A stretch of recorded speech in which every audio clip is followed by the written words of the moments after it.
Pero yung pagkatalo kasi nila kahapon, close fight yung pinakita nila. Merong mga room na mukhang makakabawi na sila.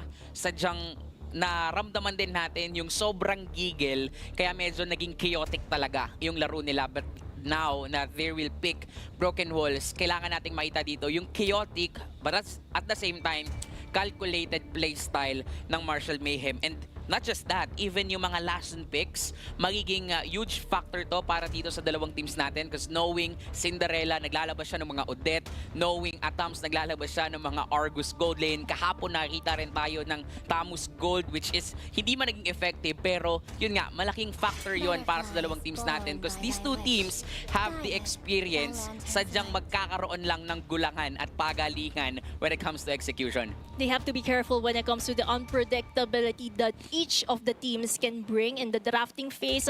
And they also have to, you know, have calculations kung ano ba yung pwede nilang sagot just in case ma-pick man yun. And surprisingly, kahapon din ng Aurora Hunters ang unang naglabas ng Odette, by the way, dito. And surprisingly, Odette, mas kinokonekta natin to sa side ng Marshall Mayhem because of Cinderella. Cinderella. So, there's a part of me na hindi na lang si Atams talaga ang may mga cheese picks dito for Aurora Hunters. They're taking advantage of the global ban as well onto showing us new heroes na could possibly climb the meta game.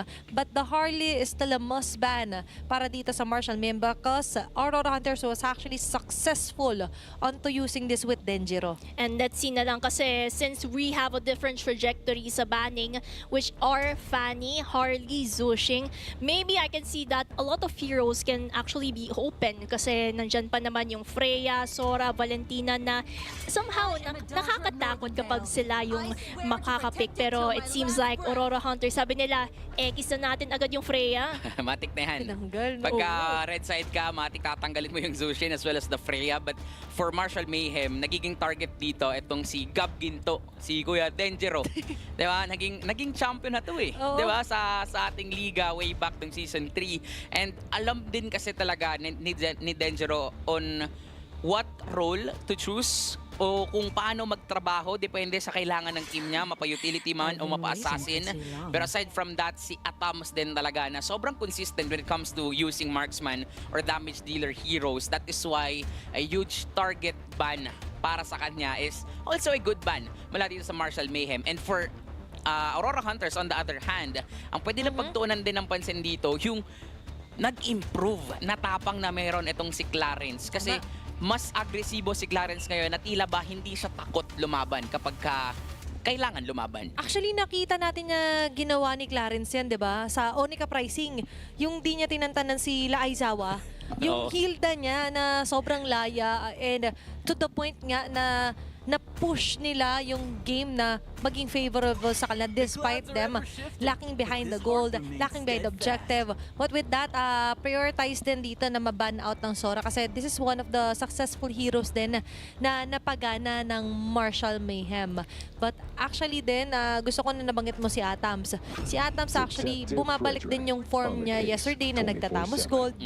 Di ba may mga ganun suddenly? At sumasabay pa yung Benedetta rin that is slowly climbing up pagdating naman sa XP meta natin. Si Womi kasi, shoutout sa'yo, Kuya Womi ha. Shoutout, tsaka shoutout kay Yunan, Benedetta si Brigida sa edit niya. Ay, Di ba naging Benedetta eh? Yun. Shoutout kay Brigida na nag-live din ngayon. Wow, grabe naman. Pero going back sa naging picks, priority ng Marshall Mayhem is the Fedrin at yung kinuha naman ng Aurora Hunters is the Grok. At what can be a possible pick pa kaya for their side? Actually, that is the Eve na pwedeng pair up with a Khalid. So parang gugustuhin talaga nila dito ng mabilisang aggression, matapang agad.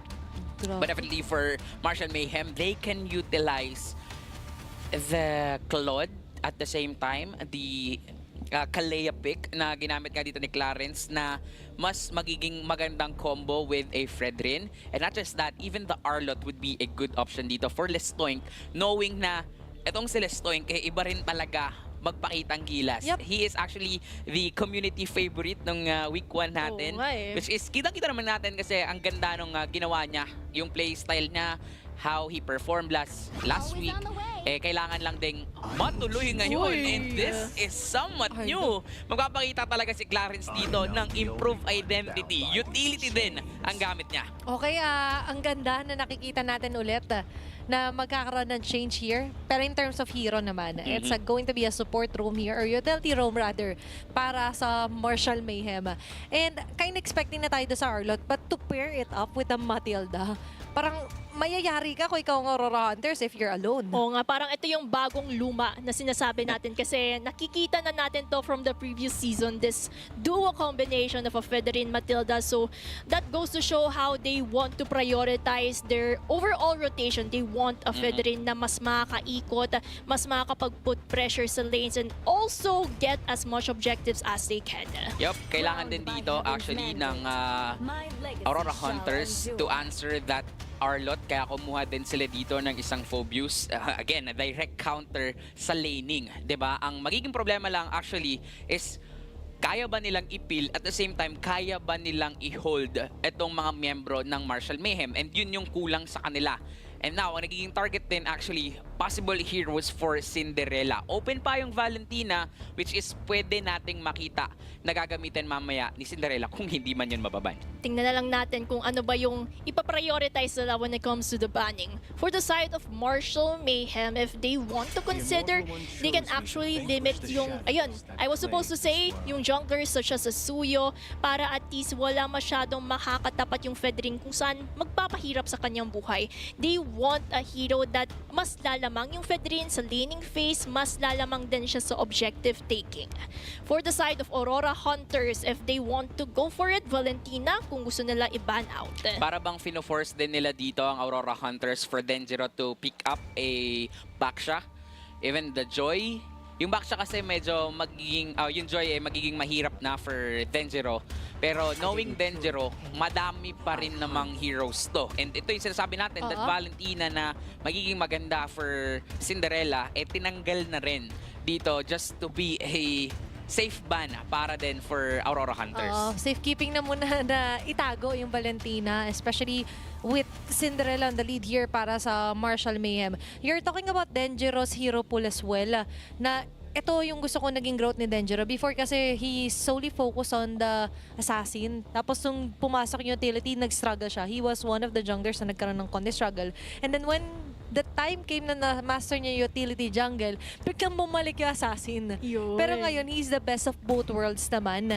And Iba mentioning Denjiro naman, iba na talaga yung naging growth niya sa MDL, is may mga options pa rin naman yung flex. At yung flex ngayon na siya hindi makikita dahil as usual, gusto nilang itago hanggang kadulu-duluhan yung gold or yung jungle nila. Yung Claude nga ay magandang actually option dito. Pwedeng pag-agawan yun ng dalawang teams natin. But definitely for Aurora Hunters, parang mas okay yun sa kanila since wala ng carry. Kailangan nila dito ng pang-peel. Kailangan nung tutunaw talaga. And actually, pwede rin namang hindi yun piliin ni Atams kasi nga naman, meron siya ng mga Chakti Gold, Lunox Gold.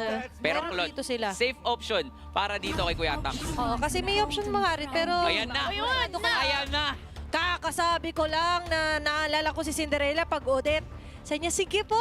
Sige po. Noted with thanks daw. Ayun. At saka kasamahan mo pa ng Hanabi. Naku po. Ito yung parang Odette na pwedeng sumakay dun sa Circling Eagle habang nag-swanson.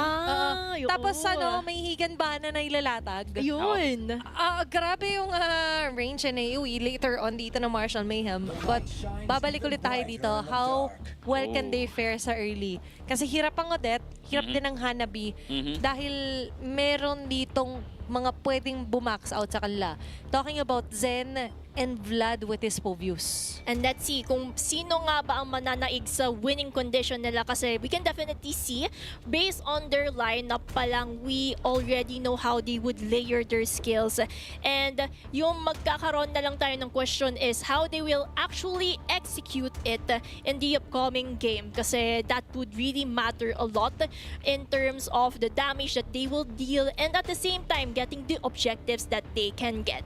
And with this, this, malapit na tayo pumasok sa pangatlong serye nating ngayong araw. This is Game 1 between Martial Mayhem TM versus the Aurora Hunters. Sa draft pa lang, masasabi natin na for Martial Mayhem, ito talaga yung kanilang identity. Yung last on picks ay lalabas nila dito. Pwedeng ito yung magsimula ng pagbawi nila or pwedeng ito rin yung maging cost ng pagkatalo kasi mahirap pagganahin yung mga last on picks. Meron tayong mga meta heroes for a reason at yun yung gamit ng Aurora Hunters. So, titingnan natin kung ano ang mangyayari dito, lalong-lalo na sa kanilang execution. Oo, kasi at the end of the day, kung nandoon yung idea but you cannot actually execute the idea, then dun ka madedehado when it comes to what you want to implement. Kaya it's all about winning the strategies, winning the objectives that you can actually take in the land of Dawn.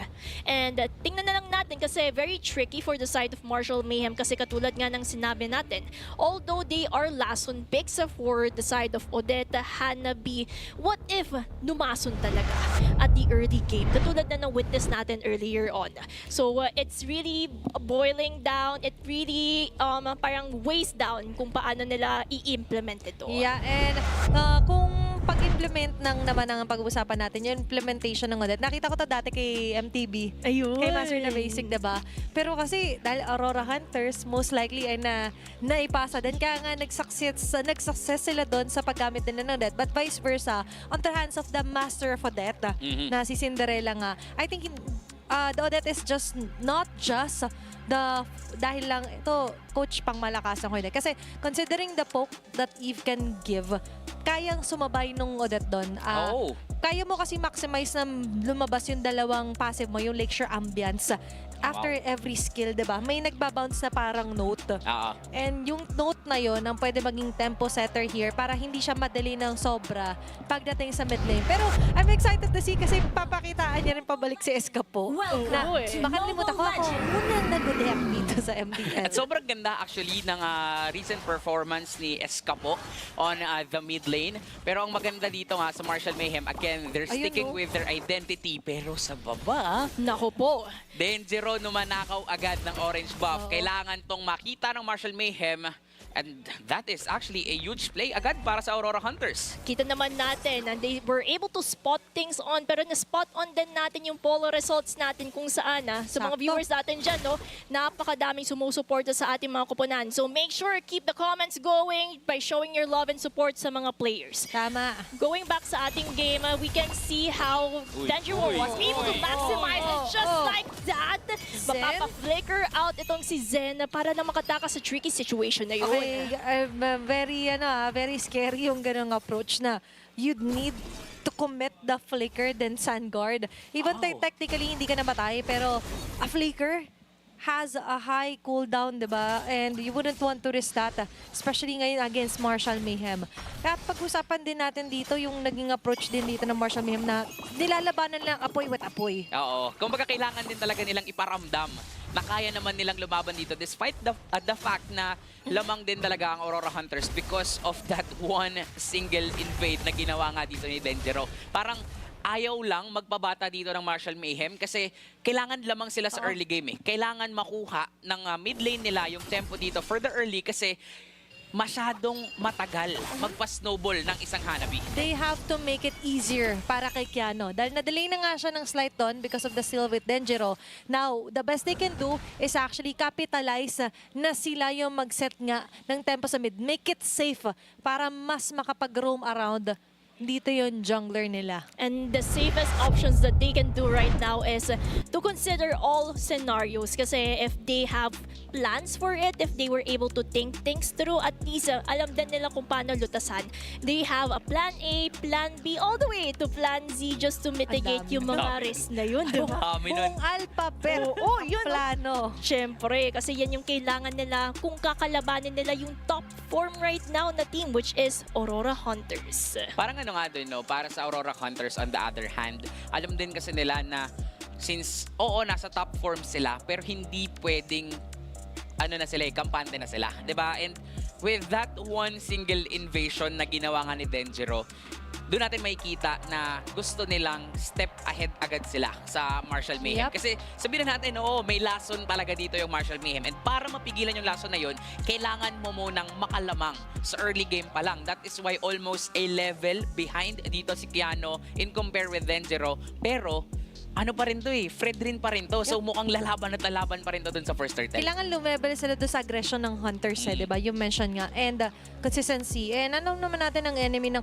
consistency is complacency. Yeah. Yung kampante ka. Ayun. A wise man na once said. Ayun. At tandang-tanda ko to ng since day one. At shoutout sa mga since day one natin dyan. Sa mga day ones. And yung mga day oneers din ng Martial Mayhem, pagkakataon niya ipakita yung supporta nyo dun sa ating poll. Yan, kasi nandyan pa rin naman yung poll natin live na live sa mga social media platforms natin. And at the same time, pagkatapos nyo pumoto, mag-comment down below naman kayo sinong sinusuportahan yung player, team, para at least sa pagkatapos ng match nila, makita nila yung comment section. And it would really mean a lot if they have shown yung love and support. Tsaka ito, baka nakatapat nyo sa RG. Ay. Baka may experience kayo na, ay, nakatapat ko tong audit ni Cinderella. Yun, no? Ay, nakatapat ko to si Hatam sa gold sa gold. Baka may mga ganun kayo experience na pwede nyo i-share sa amin.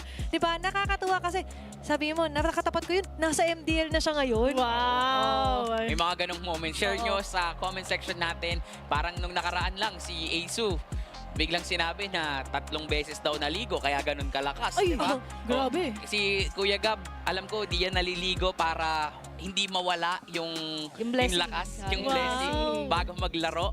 Diba? And yung improvements netong mga players natin, dito rin natin makikita talaga. Diba? Nagsimula ang Aurora Hunters na wala silang panalo kahit isang serye. And now that they are on the Season 7, wala naman silang talo hanggang sa ngayon. Diba? Ganoon kalaki yung in-improve ng Aurora Hunters. Kaya ba, the next thing that you know, sila na ngayon na ang isa sa tinitingnan na mas lalamang daw dahil sa poll result. Kaya kung gusto nyo medyo maiba yung poll result, boto na kayo. Yun. Ayan, practice your right to the poll.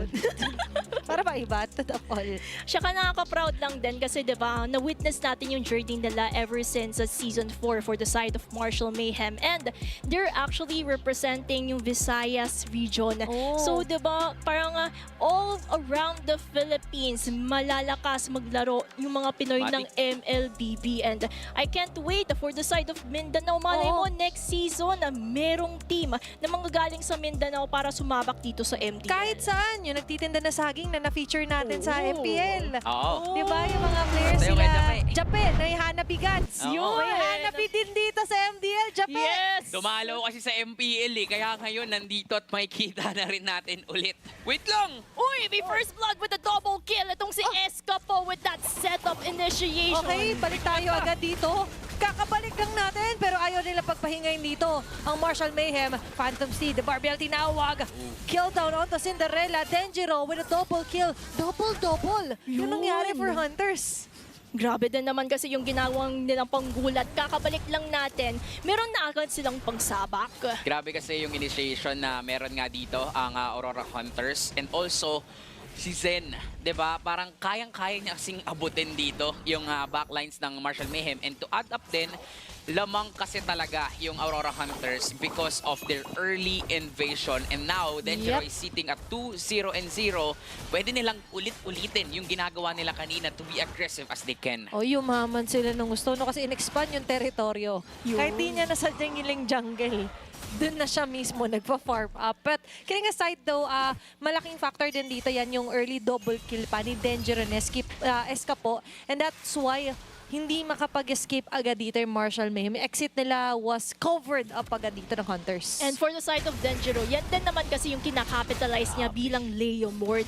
Yan din naman yung kailangan niya in terms of it, but just look at that! Okay, dito natin tututukan ang puro para sa Martial Mayhem at sa magiging kapalit. Pero bago tayo tumungo doon na po-force on the brink dito si Listoy, yung finals na siya ay crucial Oo, mahirap din kasi talagang labanan as an Arlot yung Phobius. Kasi the more namin na-maximize mo yung passive mo, the more lang din na nagkaka-passive yung isang Phobius. So when it comes to 1v1 lane matchup, lamang talaga si Vlad. And yun yung pwedeng i-maximize dito ng Aurora Hunters sa early game pa lang.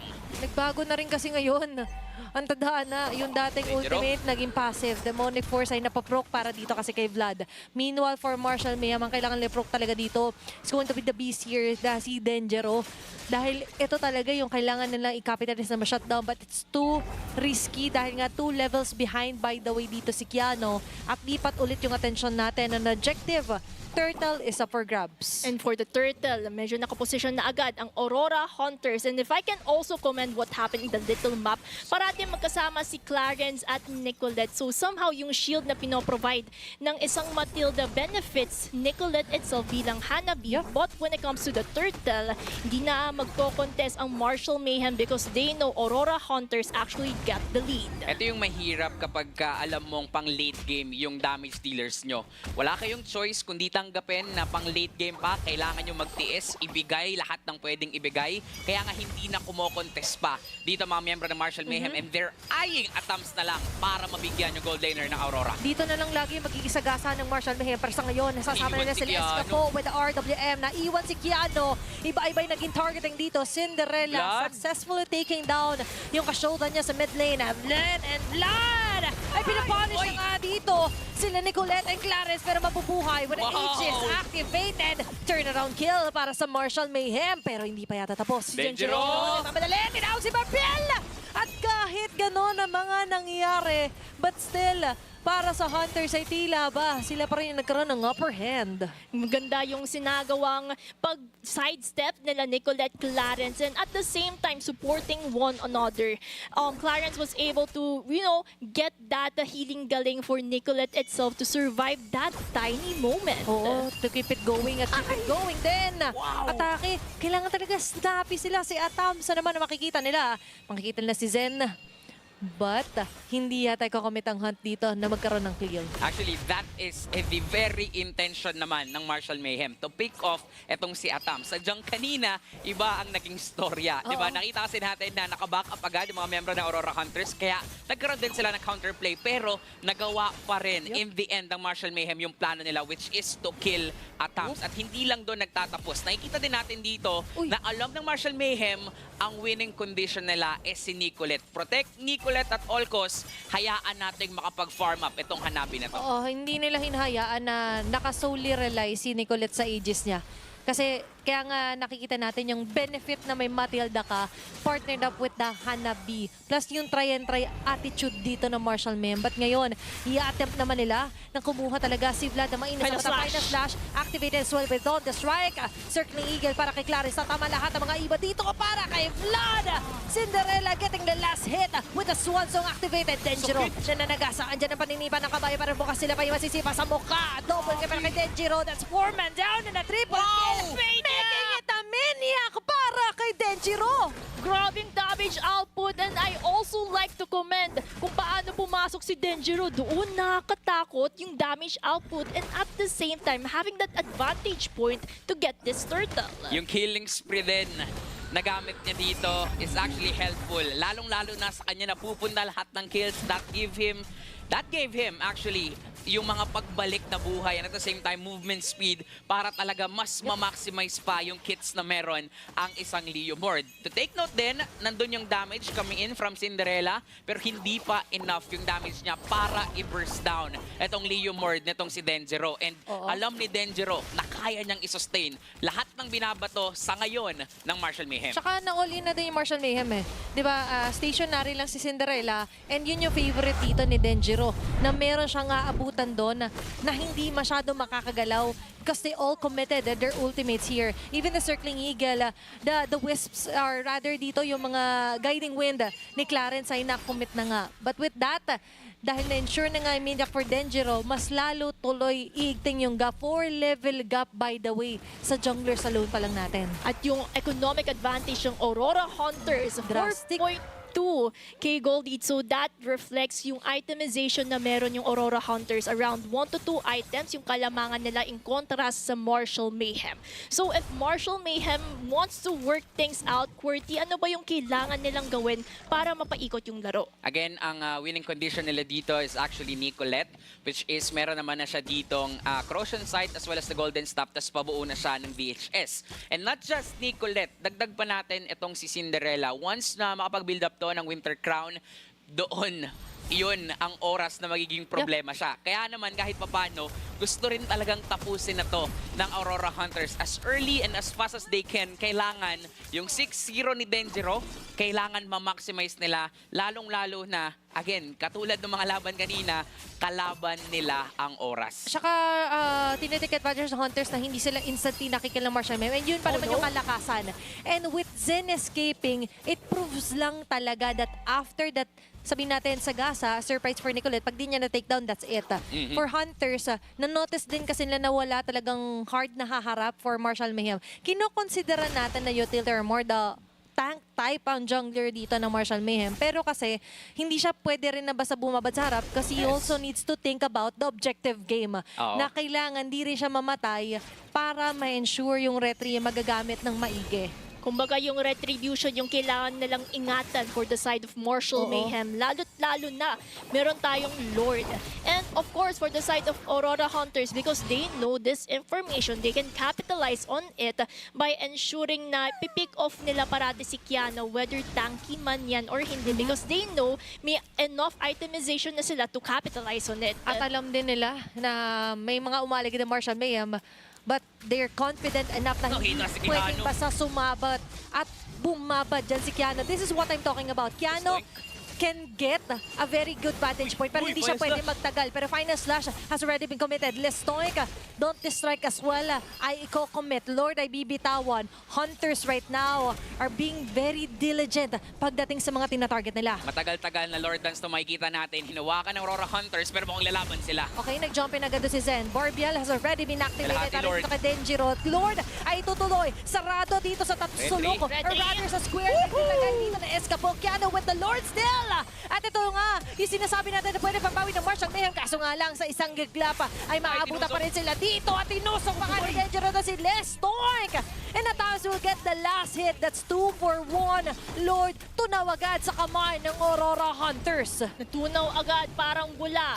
Kasi ganun na kasakit yung Aurora Hunters when it comes to their damage capacity. Grabe, no, sinalubong na akala mo yung mga kapamilya na galing sa abroad. Ganoon katindi ang Aurora Hunters because they know actually that they can burst down the Lord. And actually, para din sa Marshall Mayhem, napakagandang steal nun coming in from Keanu. At least kahit papano, malilevel pa rin yung playing field. Merong 5K gold lead ang Aurora Hunters. And kitang-kita at ramdam na ramdam yun ng Marshall Mayhem. Natutunaw kahit yung pinakamakukunat na mga miyembro dito ng Marshall Mayhem, hindi tumatagal sa mga teamfights. And the good thing, at least sa lineup nila, meron namang Clarence. May Matilda naman na naka-Flash of the Oasis na. So kahit paano, babalik at babalik ang buhay nila. And gusto to ng Marshall Mayhem. Nakakadepensa sila, tumatagal yung laban para mag-online. Etong si Nicolette, which is naka-malefic gun na rin siya. Plus the Trinity item. So kung sino man nangaharap dito sa Aurora Hunters, mapa si Zen man yan o si Vlad,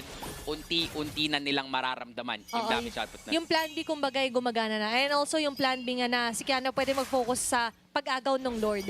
Kasi we've mentioned nga time and time again, siya talaga yung magiging main initiator sponge dito for Marshall Mayhem. Pero pati yun, alam na rin ng Aurora Hunters. They really know how to capitalize on the lineup of Marshall Mayhem. And for the side of Marshall Mayhem, kailangan lang talaga nilang protektahan si Nicolette at all costs because they know yung damage output yung ng Hanabi would really mean a lot sa mga upcoming team fights ahead. And for the Stoic Keanu, all they have to do is do a nice setup, ensure na hindi mapapenetrate yung backline, lalo na kapag bumagsak si Nicolette in the process, baka doon din sila madehado at mag-crumble down yung defenses. Yan na din yung Winter Crown! Oh no! Oh! Kamuntikan na nga doon si Adams. What a player for Atoms. Sinadya niyang iwan yung BMI kasi duda na siya eh. Yun. May nawawala eh. May nawawala pero nice attempt daw for Cinderella. Pero one step ahead pa rin dito ang Aurora Hunters. Lipat naman tayo sa pick. Nakagit na final slash for Lestoic. Nilabas! Bang! Manipulation mga members ng Aurora Hunters. Kung tsaka yung malakas dito tayo sa labas. Maglaban-laban daw pag for Nicolette. Ito na yung sagot. Sa Maniac kanina. And is going to get the Maniac as well. And a wipeout laban sa Aurora Hunters. Hanabi with the Matilda is the key. At mukhang kaya na yata itong tapusin. Rekta lang sila dito. Wala nang pasikot-sikot pa. Marshall Mayhem getting the beauty out of the chaotic clashes, locking their sights onto the tower. This is going to be a GG as they take game number 1. What a surprise! In just one moment, one glimpse of a team fight, everything crumbled for the Hunters. The Hunters became the prey for Game 1 as Marshall Mayhem, during that chaos, they were able to take on that opportunity to finish the game. Gusto ko lang sabihin na tinake advantage nila na si Atan sa pipilita umuwi. Tapos sabi ni Cinderella siguro doon, okay lang, wala silang load dyan, bawas yung bawas yung damage dealer. With that, grabe yung turnaround. That was just one clash, tapos recta base. Alam nyo, Marshall Mayhem, kapag marami kaming nakasamang maghahanabi mamaya, kasalanan nyo to. Grabe kasi yung Hanabi, no? Because Marshall Mayhem was able to shut down yung Hunter's instinct na sinasabi natin. So, bali, ito na yung Aurora Hunters na top form na talo ng Marshall Mayhem because of that one collision. So, grabe din naman yung investment na ginawa ng Marshall Mayhem doon upon Cinderella, Nicolette, na protektahan agad nila yun. At saka nagbago ang destiny nila. Okay, gusto ko na sabihin na 100% pa rin ang win rate ng Odette. Parehas na sila may tag-isa. And making use nung dalawang hindi top pagdating sa meta, pero sabay nilang nilabas, pareho pang nanalo yung Matilda and Odette. Tapos Hanabi, tatlo pala. Odette, Hanabi, and the Matilda pick here para sa Marshall Mayhem. Ito yung identity talaga ng Marshall Mayhem. Nagpakilala sila way back Season 4. Yung mga Lason picks, yun yung tumatak. Yung Odette nga na ginamit ulit dito. Itong Cinderella, yung mga Balearic picks and other Lason picks na ngayon pinagana ulit nila. And take note iba yung mga members nila ngayon. Hindi ito yung OG members ng Marshall Mayhem. Pero again, since nasa isang team sila, napagana nila yung identity. 86% yung kill participation dito netong si Nicolette plus kay Clarence na 100%. Alam kasi nila kung sino ang kanilang winning formula and sobrang commendable nung pagtitiis ni Cinderella, ni Keanu and Lestoing sa early game na tila ba mga pre, walang paki sa inyo si Clarence. Ang paki ni Clarence, alagaan si Nicolette and okay lang. Nag-pay off yun hanggang sa dulo. Na nagmukhang nagkakagulo-gulo, but onto their key to victory, remember, turn Mayhem onto calculated strikes. And that is where it hit them the most na hindi naman natin kailangan baguhin technically sarili natin. You have to be the real you, the real me. Ayun! Shoutout nga pala, the real me para dito sa Marshall Mayhem. At yan din naman yung kinakapitalize ng Marshall Mayhem kasi nagkahagulo na sila sa team fight na yun but they were able to see an opportunity. And thus, yung calculated strike na sinasabi nga natin sa keys to victory actually happened. Hindi nga natin in-expect na matatapos sila but everything went at the right place at the right time for their side. Naging favorable yung condition sa side ng Marshall Mayhem.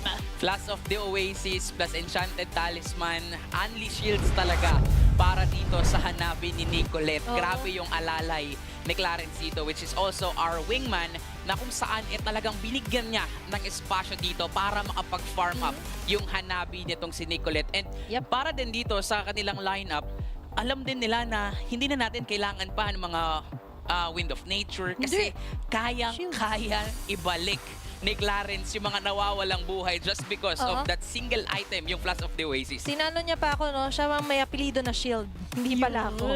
Clarence Shields. Ay, dahil sa na-provide niya nga doon in the Flash of Oasis, napapanood din natin to na hindi naman siya yung makikinabang doon. Everyone ay makikinabang to. Pero ito ang lubos na nakinabang sa game number 1. Si Bossing Nicolette doon, naka 2-0 daw.